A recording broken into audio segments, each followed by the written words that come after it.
लो कर लो बात। शिव मंदिर का शंख भी बज गया। इसका मतलब सुबह के 7 बज गए हैं, लेकिन अभी तक नाश्ता नहीं आया। अरे बहू, ओ पूनम बहू, अरे इस अंधी बुढ़िया को इस जन्म में नाश्ता नसीब होगा कि नहीं? कल रात को भी फुलके जला दिए थे, कुछ मजा नहीं आया था खाने में। ये है सीतापुर में रहने वाली मंजरी, एक अंधी सास। मन की साफ है, बस थोड़ी सी जुबान से तेज है। मंदिर के शंखनाद से ही इन्हें पता चल जाता है कि वक्त क्या हो रहा है। और ये रही इनकी चालाक बहू पूनम। अच्छा हुआ जो मैंने ऑनलाइन ऑर्डर कर दिया सब कुछ, वरना ये बूढ़ी लाठी मेरी छाती पर मूंग दलने लग जाती। अरे बहू, तू घर में है भैया, चल बसी। हाय राम, ऐसा न कहो सासू माँ, दिन में एक बार तो भी माँ सरस्वती जुबान पर बैठती हैं। अरे नहीं नहीं, तुझे कुछ ना होगा। खुशबू तो बड़ी अच्छी आ रही है। ऐसा कौन से पंच पकवान बनाए हैं आज तूने?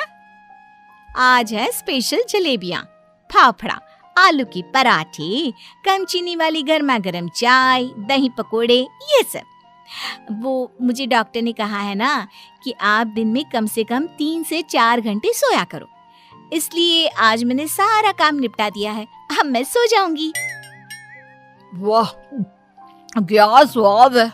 लेकिन बहू, ये तो ब्रिजवासी की जलेबियां है ना? तू तो कह रही है कि तूने बनाया है।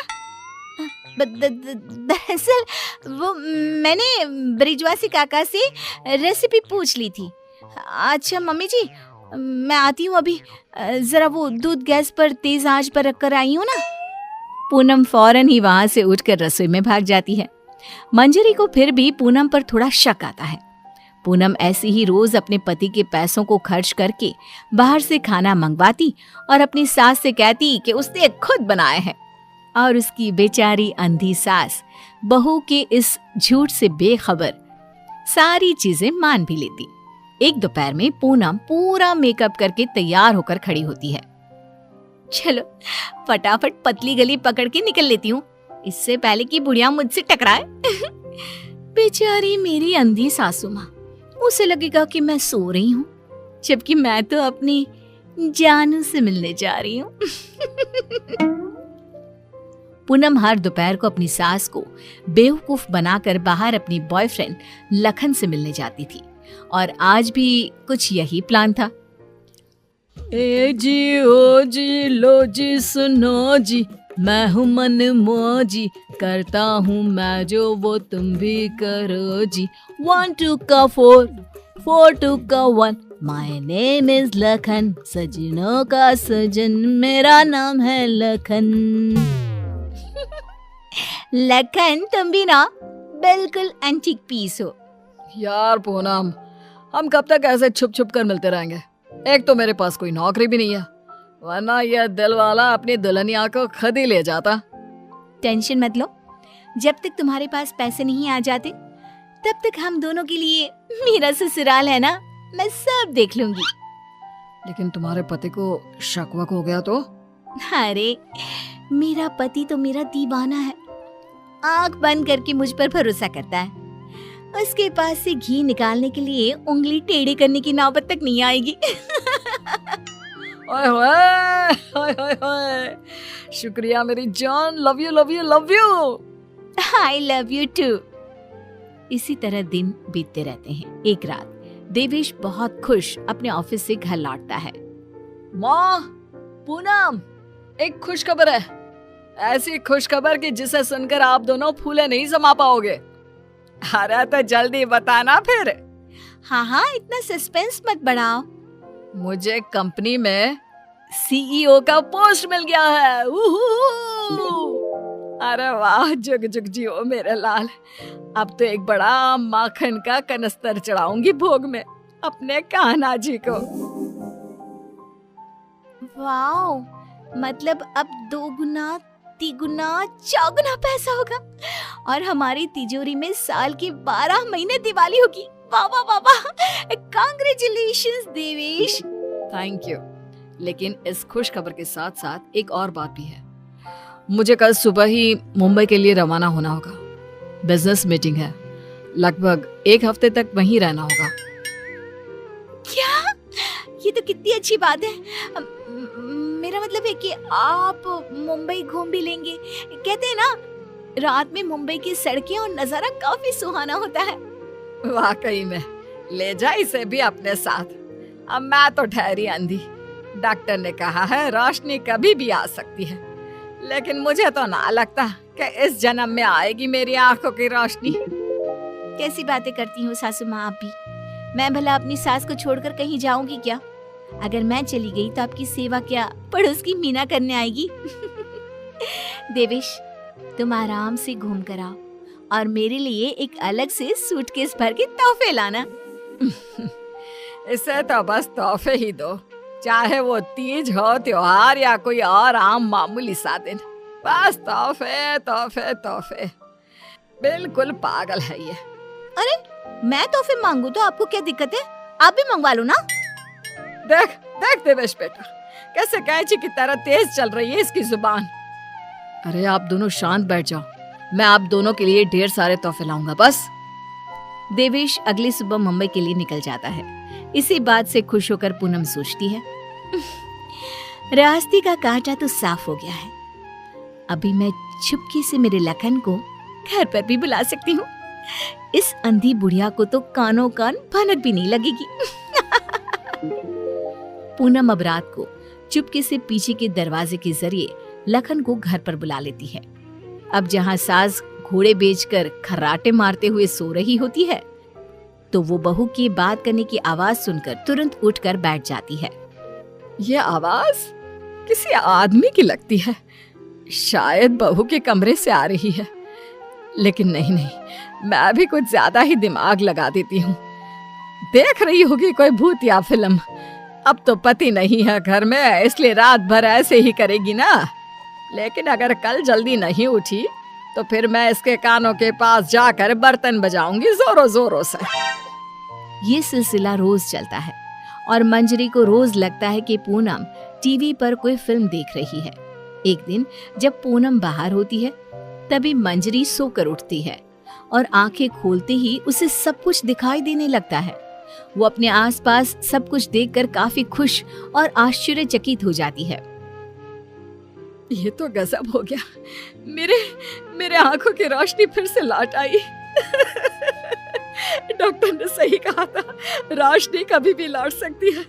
बहू, अरे ओ पूनम का जान, कहाँ मर गई? देख तो अब मुझे सब कुछ दिखाई दे रहा है। अब तो मैं छड़ी का इस्तेमाल भी नहीं करूंगी और अब मैं रोज अपने भगवान जी को भी देख सकती हूँ। पूनम! मंजरी अपनी बहू को आवाज लगाते हुए पूरा घर तलाशती है, लेकिन पूनम उसे कहीं नहीं दिखती। तभी उसकी नजर तिजोरी पर पड़ती है जिसका ताला नहीं लगा था। इस पर वो जैसे ही तिजोरी खोलती है तो हैरानी से उसकी आंखें फटी की फटी रह जाती है। ये कैसे हो सकता है? जहाँ तक मुझे पता है, देवेश ने कहा था कि वो घर खर्च के लिए 25,000 दे के जा रहा है, लेकिन यहाँ तो उसका आधा भी नहीं है। जरूर ये पूनम ने पैसे अपने शॉपिंग पर खर्च कर दिए होंगे। पैसे को पानी तरह बर्बाद करती फिरती है। आने दो उसे, फिर देखती हूँ उसे। तब तक मैं अपने भगवान के दर्शन कराती हूँ। मंजरी मंदिर जाती है, अच्छे से दर्शन करती है और खुशी खुशी वापस घर की तरफ चल देती है। जहाँ रास्ते में उसकी नजर मंदिर के पास बहती नदी के किनारे बैठी अपनी बहू पर पड़ती है, जो लखन के साथ वहाँ बैठी थी। ये यहाँ क्या कर रही है और इसके साथ कौन बैठा है? पता तो करना ही पड़ेगा। अब मंजरी चुपचाप आगे बढ़ती है और वहीं पास में एक बड़े पेड़ के पीछे छुपकर उनकी बातें सुनने लगती है। सुनो लखन, कल मेरा पति आने वाला है। आज रात को तुम आना और हम दोनों पूरी तिजोरी पर हाथ साफ कर देंगे। और भी बहुत सारा बेशकीमती सामान पड़ा है घर पर, उसे भी हम अपने साथ लेकर यहाँ से भाग जाएंगे। आइडिया अच्छा है मेरी जान, अब हमें कोई नहीं रोक सकता। हम ना यहाँ से सीधा सिंगापुर जाएंगे डार्लिंग। बाप रे बाप, इसका मतलब इस महारानी का इस मुफ्तखोर के साथ चक्कर चल रहा है। अच्छा, तो मेरे बेटे को लूट कर अपनी दुनिया बसाने का प्लान चल रहा है। अब रुक, तुझे दिखाती हूँ दाल और आटे का भाव। अब घर पे अच्छे से डोली सजाती हूँ तेरी विदाई के लिए। मंजरी वहां से चली जाती है और कुछ देर बाद जब पूनम घर लौटती है तो वो दोबारा उसके सामने अंधी होने का नाटक करने लगती है। अरे सासू माँ, व्हाट्सएप? अरे कुछ नहीं बेटा, बस वो देवेश की याद आ रही थी। अरे सासू माँ, इतना लोड क्यों ले रही हो? वैसे भी वो कल तक वापस आ ही जाने वाला है, फिर क्यों खामखा परेशान हो रही हो आप? वैसे भी कल से आप दोनों माँ बेटे अपने रोने के दिन भरने शुरू कर देना। क्या कहा? मेरा मतलब कल जब आएंगे 1 हफ्ते के बाद, तब आप कर लेना ना भरत मिलाप, गले मिलके जी भर के रो लेना। अच्छा, ऐसा कह रही है क्या तू? ठीक है, चल बहू, मेरे ना घुटनों में काफी दर्द हो रहा है, थोड़ा बाम लगाकर मालिश तो कर देना बेटा। और हाँ, 2 दिन बाद 7 पंडितों को भोजन खिलाना है, उसके लिए मसाले भी तो तैयार करने हैं। सिलबट्टे पर ही पीसना है उनको, घर के पीसे शुद्ध मसाले चाहिए। लेकिन सासू माँ, मैंने जो कह दिया सो कह दिया, अब कोई आना कानी ना करना, ठीक है? वरना देवेश को फोन करके बता दूंगी। हाँ। मंजरी अपनी बहू पूनम से जानबूझकर सारा काम करवाती है और ना चाहते हुए भी पूनम को वो सारा काम करना ही पड़ता है। आखिरी बार थोड़ी एक्स्ट्रा सेवा करा लेती हूँ इस नासपिटी करमचली से। मुझे इतने सालों तक उल्लू बनाया ना, अब इससे एक दिन में कैसे सूखी मिर्ची बनाती हूँ, देखना। सारा दिन काम करके पूनम अपने कमरे में जाती है और रात को लखन पीछे के दरवाजे से घर में घुस आता है। किधर है सारा माल? जल्दी करो, अपने पास बिल्कुल भी टाइम नहीं है। पूनम और लखन मिलकर सामान चुरा ही रहे होते हैं कि तभी वहां पर देवेश और मंजरी आ जाते हैं और उन्हें वहां देखकर पूनम और लखन के पैरों तले जमीन खिसक जाती है। देवेश, तुम? सासू माँ, आप देख सकती हो? कैसे? तुझे क्या लगा तू हमें इस तरह चूना लगाकर आसानी से बचकर निकल जाएगी? पूनम, जो कुछ भी तुमने हमारे साथ किया है ना, मैंने कभी सपने में भी नहीं सोचा था कि तुम ऐसा करोगी। बहुत बहुत गलत किया तुमने। और तू लंगूर लखन, तेरी तो ऐसी की तैसी। बचाओ, माफ कर दो भैया, माफ कर दो। लखन हाथ जोड़कर खड़ा हो जाता है, लेकिन देवेश उसे नहीं छोड़ता। वो तुरंत पुलिस को बुलाता है और पूनम और लखन को फ्रॉड और चोरी के केस में अरेस्ट करा देता है।